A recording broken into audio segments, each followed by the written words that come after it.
Puspusan na ang paghahanda ng Department of Agriculture para maging available na rin ang Rice for All sa mga supermarket.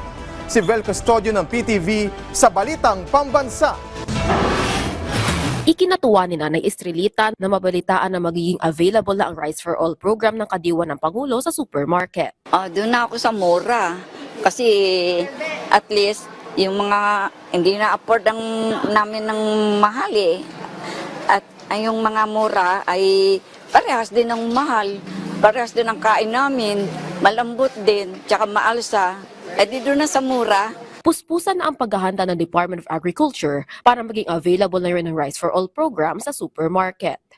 Kamakailan lang, nakipagpulong si DA Secretary Francisco Tiu Laurel Jr. sa mga pangunahing supermarket chains sa National Capital Region kung saan sinang-ayunan ng mga supermarket chains ang mungkahin ng kalihim na pagbebenta ng bigas ng kadiwa rito. Ilan sa pwedeng pagpili ang bigas sa ilalim ng nasabing programa ang 5% broken rice na binebenta ng 45 pesos kada kilo, 25% rice sa 38 pesos bawat kilo, 100% broken rice o ang sulit rice na mabibili ng 36 pesos at 29 kada kilo na National Food Authority rice stocks na available para sa vulnerable sectors. Pinaplansya pa ng kagawaran ng agrikultura ang mga detalye para sa supermarket rollout ng Rice for All program, kabilang ang timeline para sa implementasyon nito. Patuloy rin ang pakikipag-ugnayan ng kadiwa na Pangulo sa mga local government units sa Metro Manila para sa target na gawing available ang kadiwa sa 150 public and private market sa Metro Manila.